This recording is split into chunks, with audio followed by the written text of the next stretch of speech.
ಬಾಬಾಜಾನ. ನಾವು ಎಲೆಕ್ಟ್ರಿಷಿಯನ್ ಕೆಲಸ ಮಾಡೋದು ವಾಪಸಂದ್ರದಲ್ಲಿ. ಈ ಥರ ಗಾಡಿ ತೊಗೊಂಡಿದ್ದೀವಿ ನಾವು. ಗಾಡಿ ಸಾಲ ಮಾಡಿ ಮನೆ ಸಾಲ ಮಾಡಿ ತೊಗೊಂಡಿದ್ದು. ಮನೆ ಮೇಲೆ ಲೋನ್ ಮಾಡಿ ಮಾರ್ಚಲ್ಲಿ ಹೋದ ವರ್ಷ ಮಾರ್ಚಲ್ಲಿ ತೊಗೊಂಡಿದ್ದು ಗಾಡಿ. ಮನೆ ಮೇಲೆ ಸಾಲ ಮಾಡಿ 7 ಲಕ್ಷ 10 ಲಕ್ಷ ಸಾಲ ಮಾಡಿ ಗಾಡಿ ಮೇಲೆ 4 ಲಕ್ಷ ಬಂಡವಾಳ ಹಾಕಿ ಗಾಡಿ ತೊಗೊಂಡಿದ್ದು. ತಗೊಳ್ಳಿ ಸಿ ವಿ ನಾಗರಾಜ್ ಅವರು ಯಾವ ಸ್ನೇಹಿತರು ಹೇಳಿದರು ತೊಗೊಳ್ಳಿ ಗಾಡಿ ಚೆನ್ನಾಗಿದೆ ಗಾಡಿ ಅಂತ. ಗಾಡಿ ಕೊಡಿಸಿದ್ರು, ಅವರೇ ಕೊಡಿಸಿದ್ದು ಗಾಡಿ. 18 ಲಕ್ಷ 70 ಸಾವಿರ ಗಾಡಿ ಕೊಡಿಸಿದ್ರು. ಅದು ಗಾಡಿ ಚೆನ್ನಾಗಿದೆ ತೊಗೊಳಪ್ಪ, ಗಾಡಿ ಚೆನ್ನಾಗಿದೆ ಅಂತ. ಬಿಸ್ನೆಸ್ ಒಳ್ಳೆ ಸಂಪಾದನೆ ಮಾಡ್ಬೋದು, ತೊಗೊಳ್ಳಿ ಚೆನ್ನಾಗಿ ಓಡಿಸ್ಕೋಬೋದು ಅಂತ ಹೇಳಿದರು. ಆಮೇಲೆ ಒಂದು 8 ತಿಂಗಳು ಕರೆಕ್ಟ್ ಕಟ್ಟಿದ್ದೆ ಸರ್. ನಾನು ಗಾಡಿ ಸ್ವಲ್ಪ ಪ್ರಾಬ್ಲಮ್ ಆಗಿತ್ತು, ನಿಲ್ಲಿಸ್ಕೊಂಡಿದ್ದೆ ನಾನು. ಆಮೇಲೆ ಏನು ಮಾಡಿದ್ರು, ಇವರು 3 ಕಂತು ಡ್ಯೂ ಆಗಿತ್ತು. ಅವ್ರ ಮನೆ ಹತ್ರಕ್ಕೆ ಬಂದರು ಮ್ಯಾನೇಜರನ್ನು ಪ್ಲಸ್ ನಾಗರಾಜು. 3 ಜನ 2 ಸತಿ ಬಂದರು. 3 ಸತಿ ಸರ್ ಕಟ್ತೀನಿ ಅಂತ ಹೇಳಿದೆ. ಡೈಲಿ ಬರ್ತಾಯಿದ್ರು. ಸರ್ ಒಂದು ಕೆಲಸ ಗಾಡಿ ತೊಗೊಂಡೋಗಿ ಮನೆ ಹತ್ರ ಇದ್ದು ತೊಗೊಂಡೋಗಿ ಶೆಡ್ಡಿಗೆ ಬಿಟ್ಬಿಡಿ ಸರ್, ನಾವು ಇದ್ದಾಕೆ ಬಿಡಿಸ್ಕೊತೀನಿ ಅಂದೆ. ಹೇಳ್ಬಿಟ್ಟು ಗಾಡಿ ನಾಗರಾಜ್ ತೊಗೊಂಡೋದ್ರು. ಮ್ಯಾನೇಜರ್ ಹೇಳಿದ್ರು, ನಾಗರಾಜ್ ಬಂದು ತೊಗೊಂಡೋದ.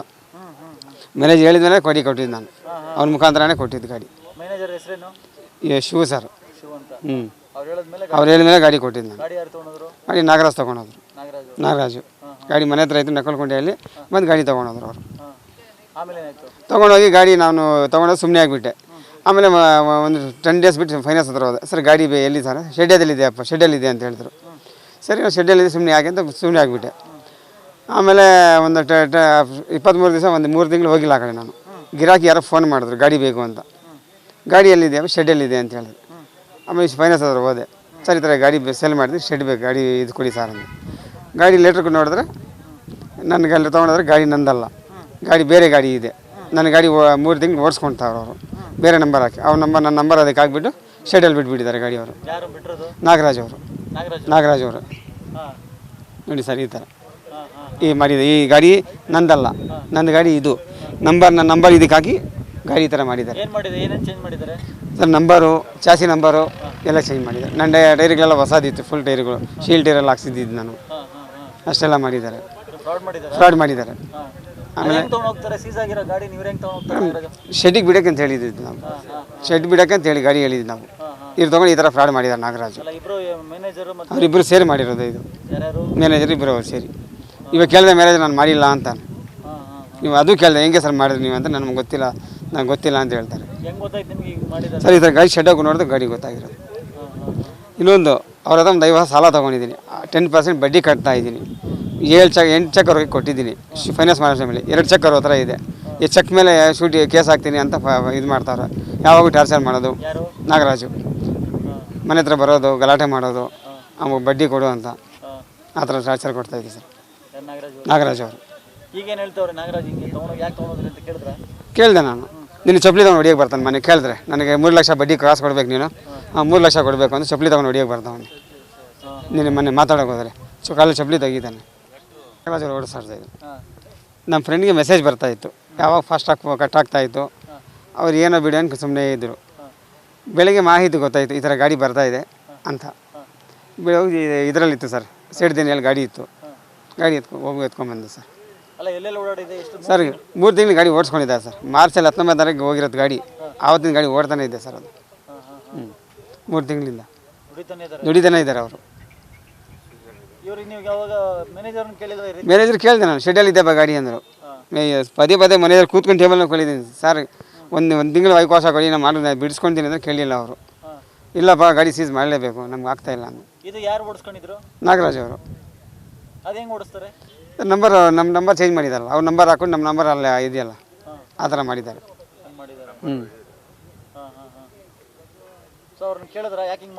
ಕೇಳಿದೆ ನಾನು ಮೊನ್ನೆ ಕೇಳಿದರೆ, ನೀನು ನನಗೆ 3 ಲಕ್ಷ ಕಾಸು ಕೊಡಬೇಕು, ಅದಕ್ಕೆ ನಾನು ಮಾಡ್ಕೊಂಡಿದ್ದೀನಿ. ಏನೋ ಕೇಳ್ತಾನೆ ನನಗೆ, ನಾನು 3 ಲಕ್ಷ ಕೊಡಬೇಕಂತಾನೆ. ನಾನು ಕೊಡೋದು 50 ಸಾವಿರ ಅದನ್ನ ಕೊಡಬೇಕಾಗಿರೋದು. 3 ಲಕ್ಷ ಕೊಡಬೇಕು ಅಂತ ಮಾತುಗಳು ಚಪ್ಪಲಿ ತೊಗೊಂಡು ಹೊಡಿಯೋಕೆ ಬರ್ತಾನೆ ಸರ್. ಇದರ ಮಾಹಿತಿ ಗೊತ್ತಾಯಿತು ಈ ಥರ ಗಾಡಿ ಬರ್ತಾಯಿದೆ ಅಂತ.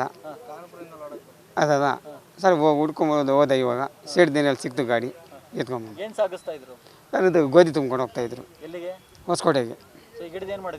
ಹಿಡ್ಕೊಂಡು ಸ್ಟೇಷನಲ್ಲಿ ಹಾಕಿದ್ದೀನಿ ಸರ್. ನಮ್ಮ ನ್ಯಾಯ ಮಾಡ್ಬೇಕು ಸರ್. ನಾವು ಕಂಪ್ಲೇಂಟ್ ಕೊಟ್ಟಿದ್ದೀವಿ. ತನಿಖೆ ಮಾಡ್ತೀನಿ ಅಂತ ಹೇಳ್ತಾರೆ.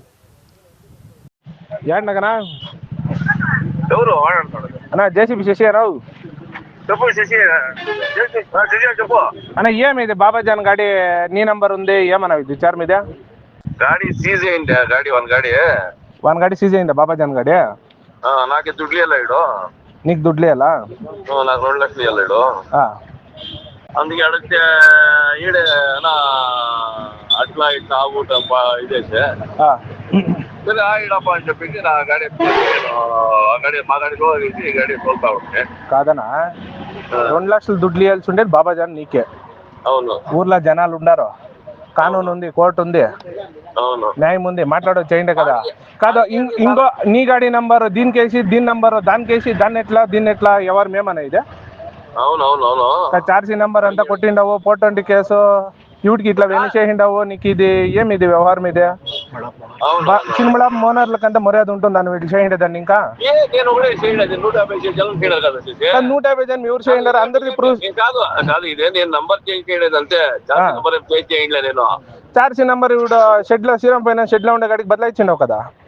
అడుగు చూపిస్తామన్నా ఫోటో అంతా తీసుకొని వచ్చిండారు, ఈ ఫోటో తీసుకొని వచ్చిండారు ఉంది కాదు. ఏమో తప్పు చెప్పి కదా నా తప్పు చెప్పి ఒక కంతు కట్టేలే సార్, ఒక వారం టైం అయ్యిందా 10 నాలుగు టైం అయ్యిందా నీ గాడి నువ్వు తోలుకొనాలి ఇచ్చి బాబాజాన్ దుడ్లు ఇవ్వాలని చెప్పి బాబాజాన్ గాడిని దొంగలి తోలుకుంటా ఉండవు అంటే నువ్వు ఏం చిరుమల లారీ ఓనర్లు నువ్వు మర్యాద తెచ్చే పనా ఇది? మర్యాద ఉంటుందా? ఇది యాదో చిన్న దానికి ఇట్లా చెప్తారా? నంబర్లు కొట్టి గాడినంతా డబల్ నంబర్ చేయడం వాళ్ళకి ఏం చెప్తాడు ఇప్పుడు వాళ్ళకి చిక్కినోడు వాళ్ళ వ్యాపారం మన నువ్వు తప్పు చేసినావు నిన్ను అడుగుతాడమనా? ఆపద వాళ్ళు తప్పు చేయడం వాళ్ళు అడగలే ఎవరు వాళ్ళని అందరూ అడిగిరా అడిగిరి స్టేషన్ లో నెలల కొద్ది గాడీలు ఉంటాయి, కోర్టులకు తిరుగుతాండారు, కేసులు తిరుగుతాండారు. మంది అదే కానీ నువ్వు అదే దొంగ గాడీలని నువ్వు 2 ఎత్తుకోండావు కదనా? అదే దొంగ గాడీలని నువ్వు 2 ఎత్తుకోండావు కదా. నువ్వు ఎట్లు తోలుతావు, నువ్వు ఎట్లు తీసుకుంటావు దొంగ గాడీలని నువ్వు? యావదాన్ని ఇప్పించేసారా? ఇతకరా ఇవిడంతా వచ్చిండారా ఇత 18 మోనర్లు చేరినాం, నీదేముంది న్యాయం చేసి ఇప్పించేస్తామా? నీదేమో ఇప్పిమంటావు కదా ఏడుదో కదా, నాదేమో ఇప్పిమంటావు కదా, దాన్ని ఇప్పిస్తాం. 18 అన్నా ఇవిడు నువ్వు మా ఊరోడు ఇక్కడ నగనా ఒక నిమిషం, నువ్వు మనూరోడు 18 పెద్దోళ్ళని కూర్స్తాము అన్న న్యాయం ఏమి అన్యాయం ఏమి అని అడుగుతాము. న్యాయం ఏదేముంటే న్యాయం చేద్దాం మేడం, తప్పేముందా? నీకేమైనా అన్యాయం ఏంటా? ಯಾವ ಗಾಡಿ ಇಚ್ಚಿ ಯಾವ ಗಾಡಿ ఎత్తిపోయేదనా? షూట్ వేసిండే దానికి నువ్వు షూట్ వేసి మాత్రానికే సర్వ హక్కులు నీకు ఎట్లా వస్తుంది? ఛార్జీ నెంబర్ కొట్టి అక్క ఎట్లా వస్తుంది? ఈ గాడి ఎత్తిపోయి ఆ గాడి ఎత్తుకొచ్చి అక్క ఎట్లా వస్తుంది నీకే? కోర్టు కేపించమా? రైట్, మీరు దానికంతా కానూన్ బద్దంగా రెడీ ఉంటారా మీరు? అది ఛార్జీ నెంబర్ కొట్టిండే సరేనా మీకు? 420 కేసు కదా అది, సరేనా? స్టేషన్ కా సరేనా? అట్లా కానీ అన్న అట్లా చిన్మడ మోనర్లకి మరే కాదు నాగనా ఈయన నాగనా చిన్మడ మోనర్లకి చూడు మీ అట్లా వాళ్ళు చేసిండే పనులకి మా ఊర్లో లారీ కొనేదో, మా ఊర్లో లారీ అమ్మేకైతే ఉండలేదు. మేము మా ఊరికి ఏంటంటే లోన్ ఇచ్చేలేదు, మేము యాడప్ చేయాలా? మీరు కడోరపతిలో మీకు నడుస్తుంది కూలీ నాలి చేసేవాడు, ఒక్కొక్క గాడి వాడు ఎట్లు బతికేది వాడు.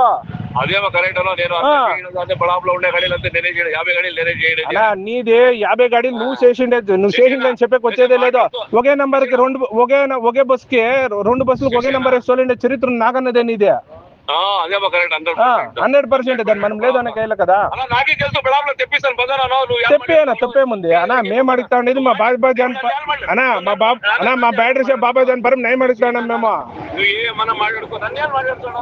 అవునా? సరే నాగనా, సరే అన్నా ఆయన అట్లా చేద్దాం నాగనా, ఆయన అట్లా కన్నా ఓకే పెట్టినా